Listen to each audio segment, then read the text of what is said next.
Hey, everyone, and welcome back to Better Together, the podcast that shares the stories, the lessons, and practical advice from founders and leaders that can help you improve your business. I'm your host, Shawn Sundsvold, along with my partner in business and in life, Kelly Sundsvold. And today we're joined by Grant Wasch and PJ Sawchuk. They are the co-founders of Epic Solution Partners, where they partner with organizations to turn complex technology into clear strategic systems that actually drive results. Grant focuses on helping businesses modernize their tech and make smarter decisions around the tools they use, while PJ works closely with leadership teams to turn those strategies into real execution by aligning people, process, and technology. Together, they bring a complementary approach to growth, and in this episode, we'll dive into what it really looks like to scale systems that bring clarity to the chaos. Well, Grant and PJ, welcome to the show. Thank you for being here. I kept looking for more things to read, and it wasn't there. And I'm like, why isn't that reading? Anyways, so welcome, you guys. It's great to have you here, and it's nice that you are just literally 15 minutes down the road from us in Towson, Maryland. So nice to have some local faces on here. Yeah, thanks so much. We're excited. Awesome. Awesome. Well, let's start at the beginning here. Tell us a little bit about what you guys do with Epic Solution Partners and the role that each of you sit in for the business. Yeah, sure. So we started the business almost 5 years ago, and it's morphed over time. And as we've helped clients and realized really where we help the most. And so we have two main service offerings. I'll walk through one, and then PJ will walk through the other. But they're IT advisory as well as project executive, project execution.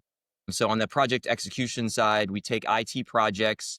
A lot of times they'll start with, hey, we need a CRM, we need this product, we don't know where to go, right? So we'll work with them, develop the requirements, and then help them pick the software. And then usually we'll stick around and help them implement that. We'll make sure that everything meets their needs. And then at the end of the day, it's something that's usable for them. Yeah, and these offerings are very complementary, right? So on the IT advisory side, what we wind up doing is usually like broader assessments and a lot of the selection activities, which inherently lead to the project leadership. And sometimes things can take on different flavors. We wind up doing a lot of vendor performance assessments, could be vendor selections. Sometimes organizations need to just retool their team or existing technologies.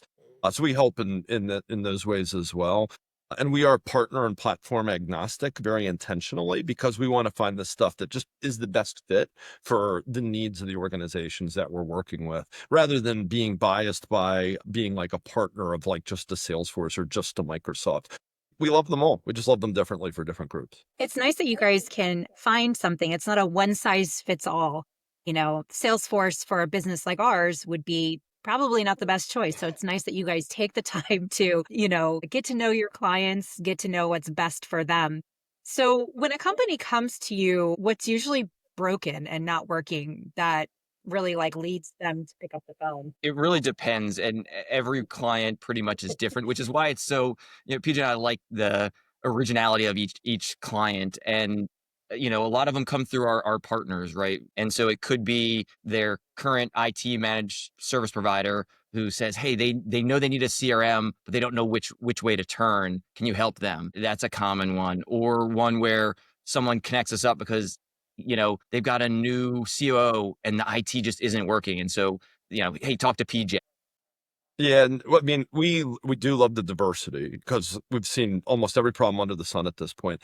And sometimes it's those things that the leadership just can't put their finger on. They know that a lot of things have evolved and some things have stayed the same, and now there's a gap. And so maybe as the organization has grown, maybe as their needs have evolved, they have all the same IT people with the same role, and they have all the same technology solutions that are designed for the things they were doing like 8 or 10 years ago. And so we'll come in and help them look at that sort of stuff and help get them back up to not just present day, but like their vision for the future. Awesome. And one thing to add on that, a lot of the commonality is that organic growth, right? So that, the organization has grown and they've been focused on what they're doing and how they're helping others. And all of a sudden they realize they get to this point, well, oh shoot, all of these separate systems aren't talking or this isn't working right. And that's that kind of light bulb moment for them. Yeah, absolutely. I'm happy to lead out. Yeah, go ahead, Feel PJ. free to jump in. So it really starts with the leadership talking about what are your goals, what are your aspirations, and bringing that conversation to be more and more at the ground level, right? So, hey, if those are like organizational strategies, what are you measuring to achieve those? And then, okay, that's cool. Now that we know that's what you're measuring, what are the activities that you're doing to have those measurable results? And how does the technology fit into driving that? And so that's a great place to start. It's a really organic conversation. It helps them connect the dots between like where the rubber hits the road versus what they're aspiring to do. But like there's a few other considerations too, right? Because they could be operating in an environment with like changing compliance considerations. Maybe there's like new constraints that didn't exist in their organization or like in their environment a few years ago. And so we try to like tease all that stuff apart. We also want to look at like it could be as fundamental as their hardware, right? Like nobody should really be in the data center business anymore. And if they have a bunch of servers on prem, like does that make the most sense for what they're Yeah. doing? So we are pretty holistic because if you're looking at people, processes, and the tech, there's a lot of questions and a lot of things to look at to come up with solutions that consider all that. A lot of times they come with a specific problem, and our knee-jerk reaction is, oh, let's just solve that. But we've got to always step back because a lot of times it's not what they think it is. Just like when you go to the doctor, your knee hurts, like something else usually, right? And so it's the same in a business, right? Sometimes the technology is actually there, but the process is broken. They're not putting the data into the system. So the reporting is wrong, right? It might not be that the report was incorrectly created. It's the former. So we always make sure to talk to all levels as well. Who's actually putting the data in at the day-to-day versus the executive that wants the summary report at the end of the month, right? So all of those pieces are critical to figuring out what the right path forward is. So we always started with that assessment. Awesome. Yeah. In our business, we call it a discovery call. And we go through a whole huge discovery. Because yeah, often, businesses don't, you're the expert in your business and your field. And companies are not. They're hiring you to be the expert. So when they come in and they go like what you said, my knee hurts, you're able to go, well, actually, this is why this is happening after you're able to do a full assessment. That's such an important piece that I think is that businesses sometimes don't completely grab onto, that you really have to really dig in a little bit sometimes because you are the expert. And that's the difference between, I think, an experienced business consultant or anybody who does kind of that service like we do, going in and making sure that you have the full picture before you just make the assessment based on whatever the client says, because it helps us be able to be successful in the role and let them have a big win. So I'm glad you brought that up. Take us back just a little bit. Before you were both doing Epic Solutions Partners, what did you learn in your earlier roles that helped you be able to really be successful at what you're doing now? Great, you want to go first, Shelly? Yeah, sure. My background is more on the project management side. And so what I learned was you've got to have a collaborative relationship with whoever the end client is, whether that's internal. I was in a kind of a project management marketing leadership role, and it was a shared service with other groups in the company. And I had to have the conversation with each of them. They all wanted something different. They needed something different, right? And so the one size fits all doesn't work. And so that was very telling to me to say, hey, I've got to ask the right questions when they come to me with, hey, I need X, Y, or Z. And it's the same with our clients now, right? We kind of have a similar issue with two different clients, but they're different. The people are different. So we've got to understand and ask those questions to get to how do we tailor this to fit their needs. So my career started actually more on like the technology side. So I spent 12 years with the law firm as the director of IT. The firm was about 185 people by the time I left, and they grew a lot during my tenure with them. What skills did that teach me?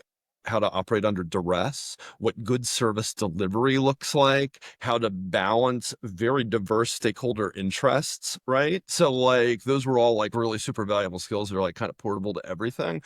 The technology part was the easiest part of my role. And then I left that and I went to oversee basically like the support team and implementations team of a CRM software company. So now rather than being like within the client, I had a portfolio of clients that were about 150 different law firms. Again, where being put under duress and stakeholder management were all like really important things, but now managing the team that like had to deliver for all of those law firm clients. And then in 2020 is when I got I got laid off, and that was like the greatest thing that ever happened to me because I knew I wanted to get into consulting, and it was like, all right, Yeah. there's the kick in the butt. Let's get into Yep. consulting. And so at Yeah. that point, the playing field had been leveled because nobody really knew how to win projects in like a COVID environment. And met Grant like in my first month at like some networking, basically an online networking thing. And at that time, I was like fully doing business development because I knew like, I got to win the work to be able to do the work. And I remember offering to Grant at the time, I was like, hey, I don't have any actual work yet. So if you need help, I don't want my brain to atrophy. I will help you just for free, just so I can like stay sharp. Yeah. And he was very flattered by that offer, but offered to pay me. Well, nice of him, I know, So right? that's how we met. Yeah. So, like, I'm curious, well, talk about that first year of kind of figuring out your business, right? Like, you found Grant, you have this, you're offering yourself freely, right? To just help him get some work and stay, not atrophied in the brain. But, what did that first year look like for you guys in trying to get that business built? How did you assign roles to each other? Like, how did that work that first year? The first year was almost more of a try before you buy, for at least the way it played out for us. Right. Yeah. Mhm.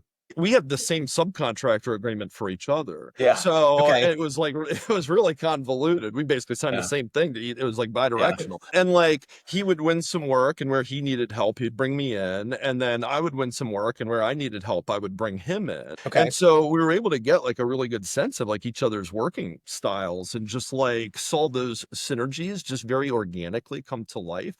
And it was great to be able to do like capacity balancing and expertise balancing, and even like pool resources to the extent that we knew other people that had certain skill sets that we could fold in too. So yeah, it was Okay. very organic. Nice. Yeah. So it And wound up being at least a year before we formed Epic Solution Partners okay. to really come together. Yeah, I was curious at what point was there like that point that you realized like, hey, this could be something bigger if we kind of put our minds to it. Well, Yeah. and that's what drove that, was like we knew we wanted to get bigger. And so now it's a Right. lot easier to do as a entity versus like this disparate bidirectional subcontractor thing. And we were also honing what the service offering was. And so as we were having those conversations, we realized we were better to, kind of funny, better together, right? Yeah. Like Peter said, there were synergies between us. We offered, with different backgrounds. And so we could work together on projects or separately, depending on what the project needed. And so it just kind of came together pretty nicely. Nice. Yeah. Nice. It's really nice when you're an entrepreneur and you have that kind of tag team that you can do. And like you said, being that better together, you help build because you have different ideas, different thoughts. It sounds like different client things that you need help on. Like that just sounds so perfect. Yeah. So often you're stepping into organizations where, let's say, they're a little bit less organized, right? What's the most common patterns that you see That's a good besides question. chaos? Yeah. Well, it's more the heads down approach, right? So stovepipe silos are the most common in larger organizations, even small organizations, like the finance team, they ask for things, but they have their files over here, they have their process, and then they have, HR's over here and, marketing or whoever's over here, right? They're very separated. And that's how they look at their files, their processes, and everything, and even technology. And so a lot of that is helping them work together to find commonalities. And things can be set up, a lot of times when we do SharePoint work, yes, you each have your own place, but we need a common platform to do this, and a process to make sure that things are accurate. Things aren't. Some companies have retention policies. Do you tag them the right way so that way you meet all of your requirements there?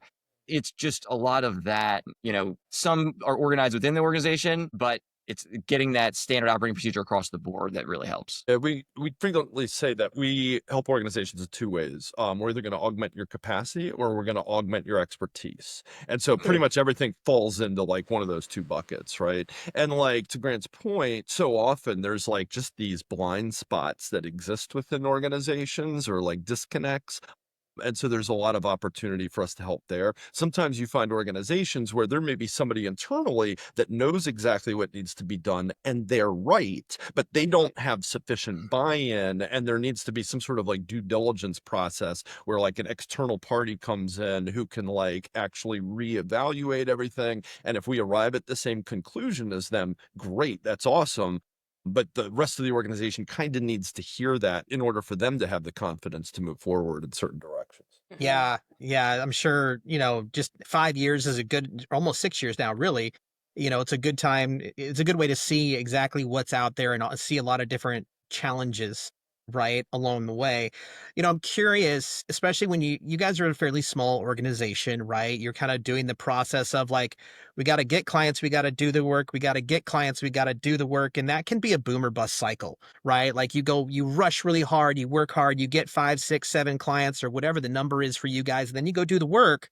And then it feels like that momentum that you did to get all those clients kind of stops, right? So how did you guys deal with that, as you were growing your business, and what does it look like now versus where you were at when you started? A lot of lessons learned.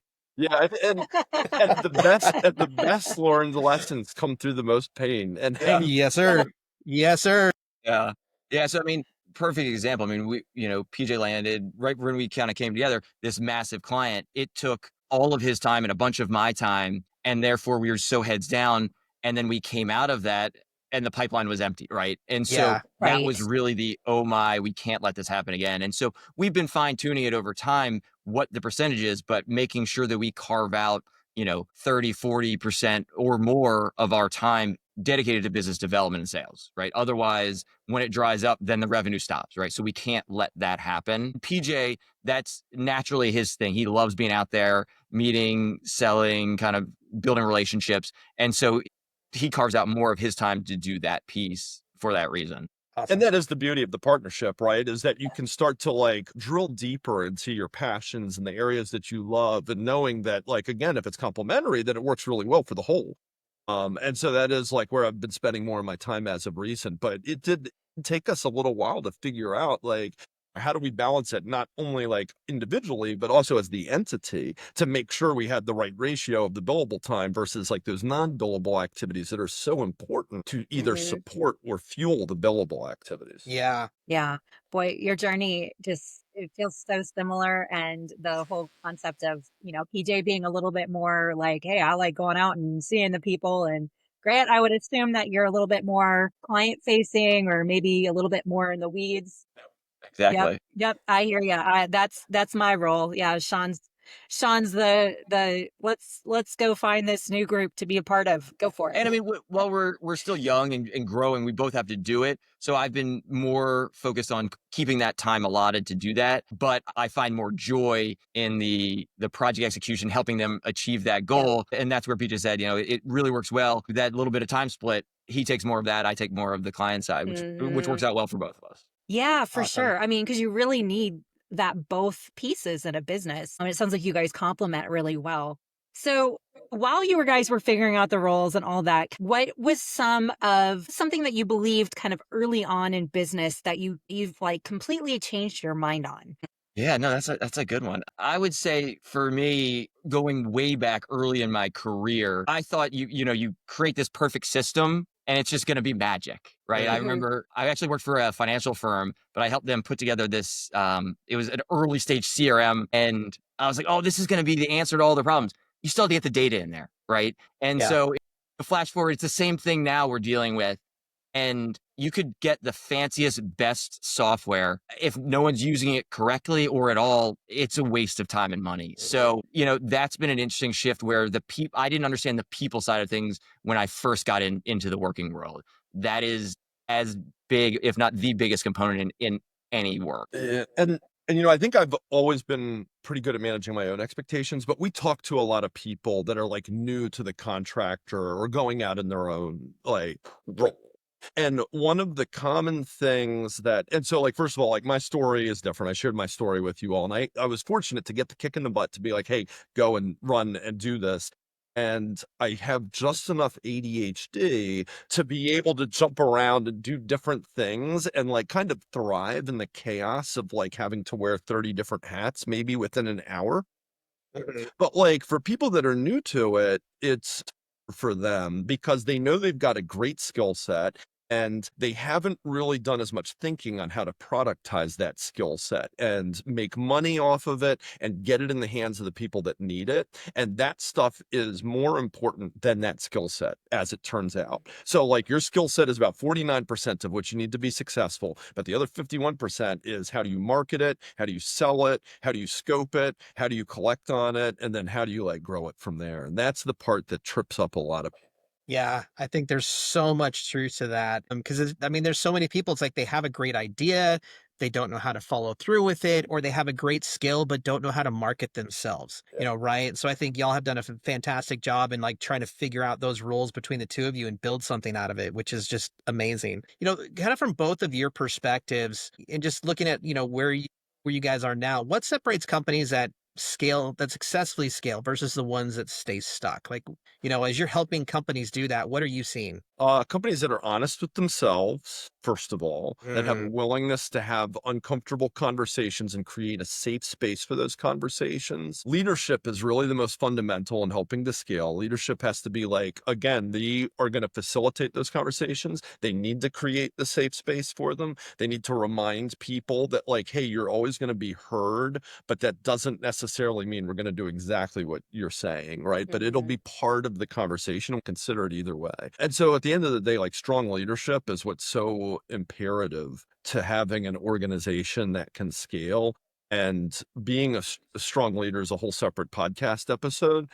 But like, there are certain attributes to it that are especially. I'm reading From Good to Great right now, and like the first great chapter is all book. about, like, yeah, it's all about like the types of leaders that are so good at helping those organizations grow, right? And like, I mean, we see that every day. There's like a lot of truth to that. Mhm. Yeah. I would add to that also is the process side of it, right? So the companies, some they had a great product, they had a great idea and they grew, but if they want to continue, they've got to put the process in place and have people follow them because eventually they're going to plateau and things are going to go sideways once they hit a certain size. And so making sure that hopefully they do that as they grow, those are the ones that we've seen that have been most successful long term. Okay. Yeah, it was interesting. Like I just figured out in just that moment there, which of you is the visionary and which of you is the person who's the executioner of it, and who executes all that stuff. It was pretty Yeah. interesting. Yeah. Yeah. Very good insight there. And yeah, in our response, you can see it. Yeah. Yeah. Yeah.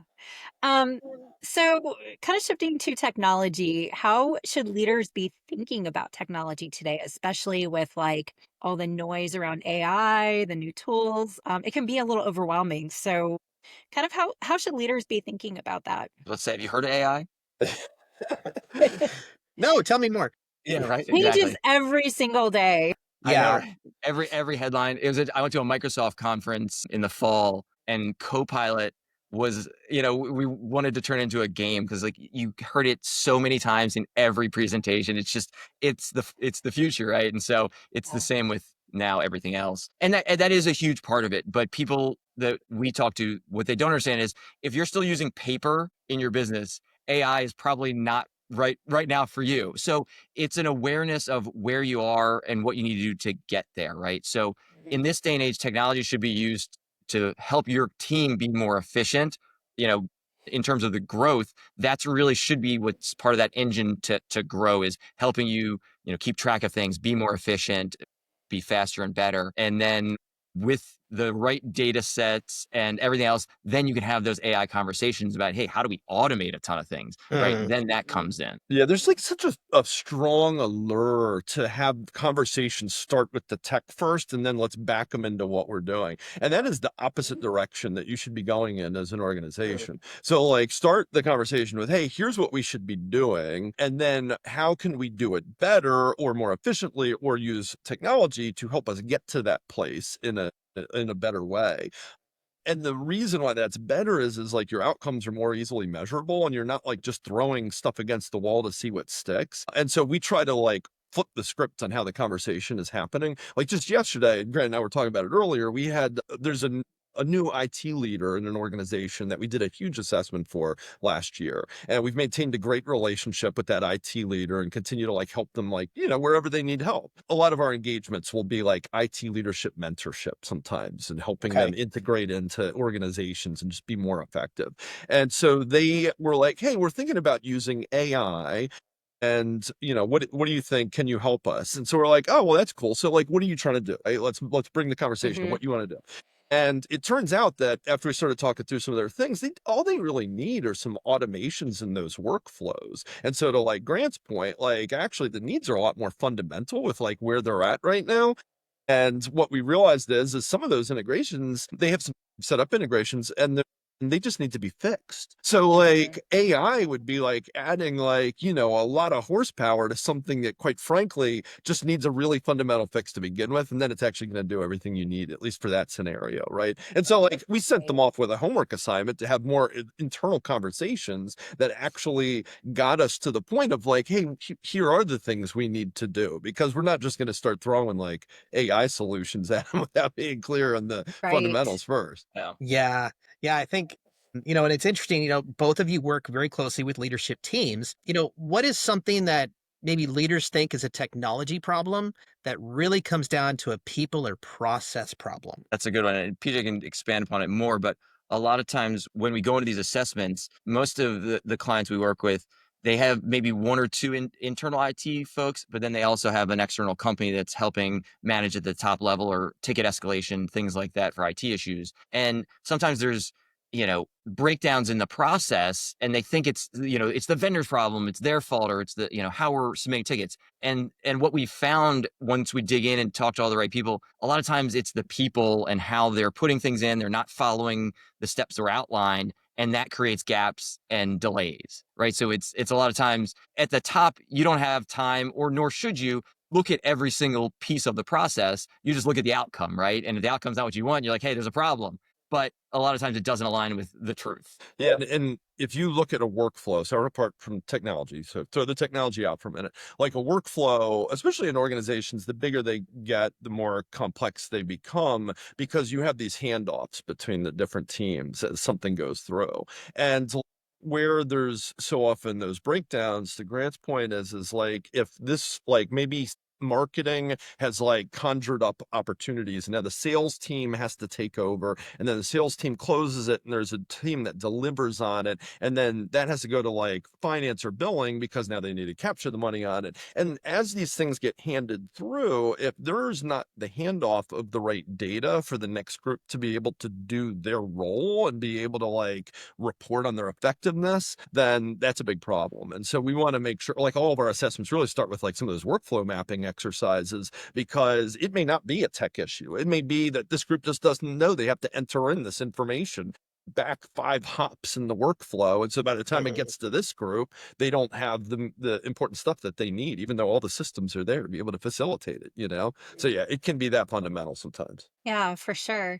Have you ever walked into a situation we've had this in the 6 years we've been in business for sure, but have you ever walked into a situation where you thought this is going to be a bigger scope and a bigger challenge than you realize? Well, that's why we changed our billing model. But uh, I was going to go there. Sure. Very Sure. fair. So very transparently, like almost everything, because like you can only do so much in a sales discovery. And Mhm. and after 5 years, we've gotten really good at, trying to tease out as much as we can. But in every SOW that we put in front of the groups that we work with now, everything is based on like, hey, here's your budget range. It's based on these assumptions.